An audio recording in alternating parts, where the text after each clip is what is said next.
एक ऐसे serial killer की कहानी जो इंसानों के मांस को बर्गर और सैंडविच में डालकर लोगों को बेचा करता था। इस कहानी की शुरुआत होती है 2 मार्च 1955 को, जब अमेरिका के बाल्टीमोर शहर में एक घर में जोसेफ राय मैथेनी का जन्म हुआ। जोसेफ पढ़ाई में होशियार था, लेकिन उसके पिता हमेशा ही नशे में धुत रहते थे। जब जोसेफ 6 साल का हुआ तो उसके पिता की मौत हो गई और जोसेफ की अपनी मां से बनती नहीं थी। जोसेफ ने अपनी लिखाई पढ़ाई आगे के लिए जारी रखी। बचपन से ही जोसेफ कद काठी में काफी लंबा चौड़ा था। जब वह 18 साल का हुआ तब वह अमेरिकी फौज में भर्ती होने के लिए चला गया। तब तक वह अपनी मां से भी अलग हो चुका था। 1973 में अमेरिका फौज में भर्ती होने पर उसकी पोस्टिंग वियतनाम में होगी।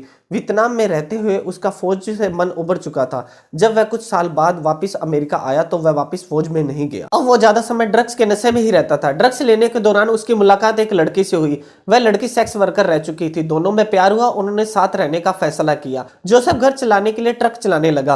अगर कोई जोसेफ से पूछता उसके परिवार में कौन कौन है तो वह बताता उसके माता पिता की दोनों की मौत हो चुकी है। समय बीतता गया, दोनों के एक बेटा भी हो गया।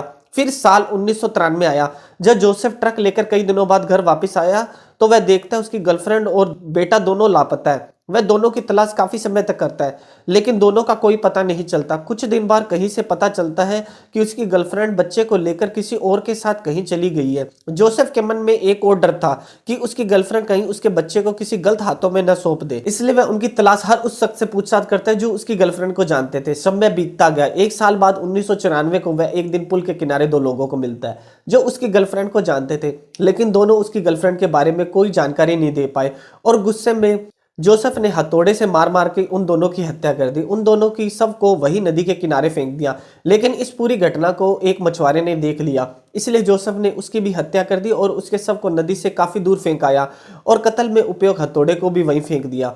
जब व्यक्ति गायब होने की जानकारी पुलिस को मिली तो पुलिस ने छानबीन शुरू की और जोसेफ के बारे पता चला और जोसेफ को गिरफ्तार कर लिया गया, लेकिन कत्ल में इस्तेमाल हथियार नहीं मिला और न ही मछुआरे की लाश मिली। तो जोसेफ को सबूतों की कमी के चलते कुछ महीनों बाद जेल से छोड़ दिया गया। जेल से छूटने पर उसका गुस्सा कम नहीं बल्कि बढ़ता चला गया। साथ में उसे यह भी पता चल गया अगर जिसकी हत्या की जाए और उसकी लाश न मिले और ना हत्या में उपयोग हथियार मिले तो कातिल का पता ही नहीं चल सकता। जोसेफ अब एक सातिर किलर बन चुका था।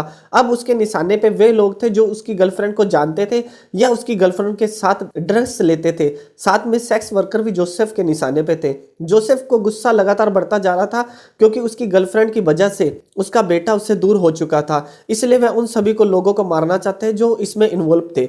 अब कहानी की शुरुआत होती है 1995 से। वह रेड लाइट एरिया से लड़कियों को मिलने के लिए बुलाता, वह उनके साथ रेप करता, फिर उनकी बेरहमी से उनका कत्ल कर देता और उनका ऊपरी हिस्सा घर ले जाकर उन्हें सजा कर रखता। अमेरिका के बाल्टीमोर शहर में लगातार लोग गायब हो रहे थे और उनके शव भी नहीं मिले थे। इनमें ज्यादातर लड़कियां थी, पर कुछ दिन बाद एक शव कंकाल के रूप में मिला। वह एक लवारिस बॉक्स में था। जब उस बॉक्स को खोला तो उसमें एक लड़के का कंकाल था। उसकी पहचान कैथी के रूप में हुई। वो एक सेक्स वर्कर थी, पर किसी कातिल का पता नहीं चला। ऐसे में कुछ समय बाद एक और लड़की का शव कंकाल मिला और वो भी सेक्स वर्कर थी। फिर कातिल का पता नहीं चला। उधर से जोसेफ कई दिनों तक ट्रक चलाने के लिए बाहर चला जाता और कई बार सड़क के किनारे ठेला लगाकर बर्गर और सैंडविच बेचा करता था। यहाँ पर ब्रीफ मांस वाले सैंडविच और बर्गर की खूब डिमांड थी और जोसेफ को यह भी पता था पुलिस से बचना है तो पुलिस के हाथ लाश नहीं लगनी चाहिए, इसलिए वह इंसानी शरीर के टुकड़े करता, उससे मांस निकालता, उसको भूनता और खुद खाता। साथ में उनके टुकड़ों को बर्गर और सैंडविच में डालकर लोगों को बेचा करता था